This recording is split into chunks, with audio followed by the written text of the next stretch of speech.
उनको नमस्ते जो है उसका इस्तेमाल किया जा रहा है, दैट टेल्स वन थिंग कि इंडिया की जो सॉफ्ट पावर है that is going global. Zafar Ilahi साहब, आपको क्या लगता है कि पाकिस्तान जो कानूनी और सियासी तौर पर कर रहा है इंडस वाटर ट्रीटी की मअतली के बाद, क्या वो इक़दामात काफी हैं आपकी नजर में? ये जो G20 समिट है ये कहाँ तक पहुंची और आखिर क्या बात है कि इसमें शहबाज शरीफ पाकिस्तान के प्राइम मिनिस्टर कहीं भी नजर नहीं आए? Nowhere. Fact of the matter is पानी से ज्यादा इंपॉर्टेंट हो क्या सकता है? और हमने कहा भी है, हमने कहा है सब वॉर। मोदी जी पहुंचे G20 में और एक हिस्टोरिकल चीज कर दिया, एक ऐसा बॉम्बशेल स्पीच दिया है, सबको हक्का बक्का कर दिया। G20 के अंदर अफ्रीकन यूनियन को एज ए रुकन के तौर पर लेके आए, क्योंकि होता ये है कि मोदी साहब के साथ जो भी तस्वीर ले लेते हैं ना वो बड़ी वायरल होती है, वो खबर बहुत बड़ी बन जाती है। और एक दिन में इंशाअल्लाह ताला हम वो सब डैम्स बंद खत्म करेंगे उनके, जो उनको सालों लगेंगे बनने के लिए। तो we have bought ourselves by one act. उन्होंने ह्यूमन टू ह्यूमन टच की बात करी वहां पर, जो अमेरिका नहीं करता, जो वेस्टर्न पावर्स नहीं करते। हमने अपने भारत की जो सिविलाइजेशनल विजडम है उसे दिखा दिया कि ग्लोबल प्रॉब्लम्स को हमारा जो वैदिक अर्थशास्त्र है वो सॉल्व कर सकता है। बड़े से बड़ा बंदा जो है दुनिया का, बड़े से बड़ा लीडर, वो सेल्फी लेना पसंद करता है मोदी साहब के साथ। ये है ऐसा, मतलब क्या करें आप, अगर कुछ इसमें जेलसी फील करते हैं। दोस्तों नमस्कार। मोदी जी गए थे G20 समिट अटेंड करने जोहान्सबर्ग, साउथ अफ्रीका, और जैसे ही पीएम मोदी एयरपोर्ट पर लैंड किए उनका इतना भव्य स्वागत हुआ कि हम आपको क्या बताएं। एयरपोर्ट पर मोदी जी के स्वागत में खड़े लोग उन्हें देखते ही जमीन पर लेट गए। और सिर्फ यही नहीं, मोदी जी जब G20 समिट पर पहुंचे तो साउथ अफ्रीका के राष्ट्रपति ने नमस्कार करते हुए पीएम मोदी का स्वागत किया। दोस्तों बता दें कि इस G20 समिट में ट्रंप नहीं आए थे, लेकिन फिर भी पीएम मोदी की मौजूदगी में किसी को भी ये एहसास ही नहीं हुआ कि ट्रंप G20 में मौजूद नहीं है। दोस्तों पिछले कुछ सालों से हम देख रहे हैं कि तमाम देशों के लीडर जब मोदी जी से मिलते हैं तो कोई उन्हें शीश झुकाकर प्रणाम करता है, तो कोई दूर से नमस्कार करता है, तो कोई उन्हें सीधे अपने गले लगा लेता है। मतलब अब तो नमस्कार भी हमारा इतना ग्लोबल बन चुका है कि इटली की प्रधानमंत्री जॉर्जिया मेलोनी जब अपने पर्सनल टूर पर भी जाती हैं तो लोगों को नमस्कार करते हुए दिखाई देती हैं। मतलब यह है कि पीएम मोदी का जादू अब दुनिया में ऐसा चला है कि लोग अब हमारी भारतीय संस्कृति को अपनाने लगे हैं। इसी टॉपिक पर चलिए आगे इस वीडियो को देखते हैं। चैनल को सब्सक्राइब और वीडियो को लाइक करना ना भूलें। जय हिंद। जफर इलाही साहब, आपको क्या लगता है कि पाकिस्तान जो कानूनी और सियासी तौर पर कर रहा है इंडस वाटर ट्रीटी की मअतली के बाद, क्या वो इक़दामात काफी हैं आपकी नजर में?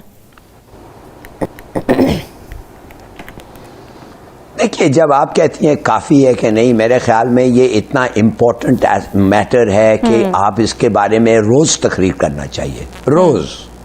मगर अगर आप रोज तकरीर करें तो लोग कहेंगे यार ये तो सिर खा लिया है। Fact of the matter is पानी से ज्यादा इंपॉर्टेंट हो क्या सकता है? और हमने कहा भी है, हमने कहा है सब वॉर और nothing, it's a life and death issue for us. अगर ये पानी हमें ना मिला, हमने तो कह दिया है it's an act of war. और एक दिन में इंशाअल्लाह ताला हम वो सब डैम्स बंद खत्म करेंगे उनके, जो उनको सालों लगेंगे बनने के लिए। तो we have bought ourselves by one act 5 years of water. इसलिए पानी को तो वो हाथ से नहीं रोक सकते। मगर बात असल ये है, देखिए ये नहीं है कि हमने ज्यादा नहीं बात की है इसके बारे में। हमने किया क्या है? हमने इतने साल as a water scarce country on the brink of water starvation so to speak, हमने किया क्या है? क्या हमने एग्रीकल्चर एफिशिएंसी को इम्प्रूव किया है, ड्रिप सिस्टम लगाया है, स्प्रिंकलर लगाया है, 10 न्यू डैम्स बनाए, 20 रिजर्वायर्स बनाए, रेन वाटर की हार्वेस्टिंग की है, कम्युनिटी इन होम्स? क्या हम इंडस्ट्रियल वाटर की एफिशिएंसी की है? नो। और अगर की है तो नजर नहीं आ रहा है किधर की है। मगर हमारा यस चले, हमारे पास पैसे नहीं है, हाँ ये सही बात है कि पाकिस्तान के सब खर्चा होने बाद पहला जो हमारा पब्लिक सर्वेंट है उसका तनख्वाह हम कर्ज लेके देते हैं, कर्ज लेके देते हैं उनका तनख्वाह। तो 10 डैम हम कैसे बनाएं? मगर हमें बनाना है, हमें वाटर कंजर्वेशन करना है, हमें ये रेन और फ्लड वाटर्स के रिजर्वायर बनाने हैं। Now this is the job of a government. आप मुझे बता के कहती हैं कैसे करें, मुझे नहीं पता कैसे करें। मुझे एक चीज पता है कि करना है, और मुझे दूसरी ये है कि हो सकता है, काफी हद तक हो सकता है। मगर ये आप ये ना सोचें कि we are not serious about it. In politically, internationally, diplomatically and in terms of war and peace we are. हम और क्या कह सकते हैं? हमने तो कह दिया है, रोको और जंग होगा। डोनाल्ड ट्रंप ने एक समिट को एक स्किप कर दिया। भाई हमें लगेगा एक समिट है, नहीं आए तो नहीं आए, लेकिन उन्होंने साथ में अपने सारे रिप्रेजेंटेटिव्स को भी ब्लॉक किया फ्रॉम अटेंडिंग। कोई भी अमेरिका से नहीं जाएगा। और ये वो कंट्री है अमेरिका जो कि G20 2026 में होस्ट करने वाली है, यानी कि अगली बार G20 अमेरिका में होगा। और इस बार वो पहुंचे ही नहीं। क्यों? क्योंकि अमेरिका को लगता है कि साउथ अफ्रीका में जो क्रिश्चियंस हैं या जिसको अफ्रीकनर्स बोलते हैं वो मारे जा रहे हैं, स्लॉटर किए जा रहे हैं। कोई एविडेंस नहीं दिखाया, सिर्फ क्लेम्स हैं जो मीडिया बोलती है। कौन सी मीडिया? वही फेक मीडिया जिसके कटघरे में खड़े करते हैं अमेरिका के प्रेसिडेंट। आज उसी की मीडिया की रिपोर्ट्स के ऊपर वो बोल रहे हैं कि भाई जो हो रहा है वो गलत है। अब आते हैं कि जो यूरोपियन डिप्लोमेट्स हैं उन्होंने बोल दिया कि सिचुएशन साउथ अफ्रीका में बहुत ही ज़्यादा गलत है। फाइनेंशियल टाइम्स वो बोल रहा है कि ये जो वहां पर स्लॉटर हो रहा है, अगर अमेरिका ने कुछ नहीं किया तो ये रुकेगा नहीं।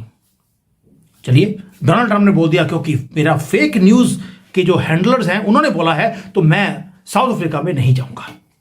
साउथ अफ्रीका के जो प्रेसिडेंट हैं रामाफोसा, उनकी जो वर्ड्स थे बड़े ही कमाल के।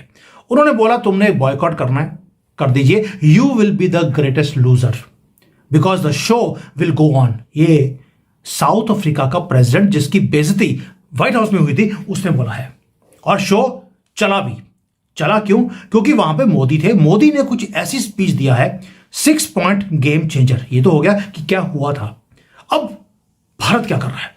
अमेरिका ने तो जैसे बच्चे रोते हैं, ओ जी मेरी टॉफी खींच ली, मेरी पेंसिल ले ली, वो वाला काम अमेरिका के प्रेसिडेंट ने किया। लेकिन मोदी लेकर आए सॉल्यूशन। 6 प्रपोजल दिए। पहली बात अफ्रीका को कि आपकी दिक्कतें जो हैं वो ठीक हो सकती हैं अगर हम इकट्ठे मिलकर काम करेंगे 6 पॉइंट्स के ऊपर।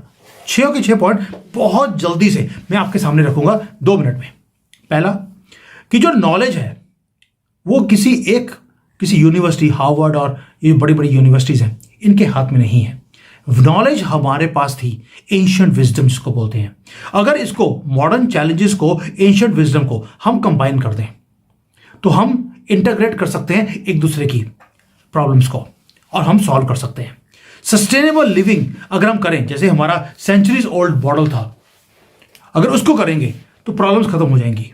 दूसरा, जो स्किल्स हैं, जैसे अफ्रीका है, अफ्रीका को ट्रेनिंग चाहिए, ट्रेन द ट्रेनर मॉडल है, हम करते हैं। यहाँ पर हम अफ्रीका को, जो उनकी मैसिव यूथ पॉपुलेशन है, उसको हम टारगेट करते हैं ताकि ये हमारे लिए काम करेंगे, हम इनके लिए काम करेंगे। और सारे कंट्रीज मिलकर अगर काम करेंगे तो एक्सप्लॉयटेशन का काम नहीं होगा, हम एम्पावर कर सकते हैं अफ्रीकन्स को।